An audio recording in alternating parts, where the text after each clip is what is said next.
ព្រោះតែរង្វាន់ក៏អត់រោថ្ងៃពួករោគចង្រៃញាប់ញីបែនបុក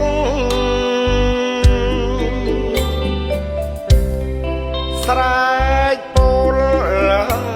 ថាឈឺធ្ងោពេញទាំងស្រុកក្រពះកិកុកទទួលលែងបានម៉ែវាអើយមកណេះមួយផ្លេតជូនប្តីទៅពេទ្យឈឺអស់ពេញប្រាណ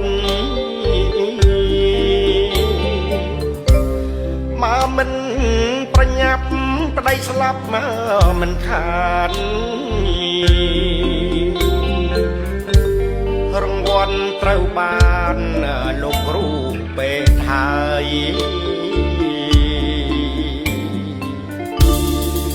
ពេទ្យគ្រប់មក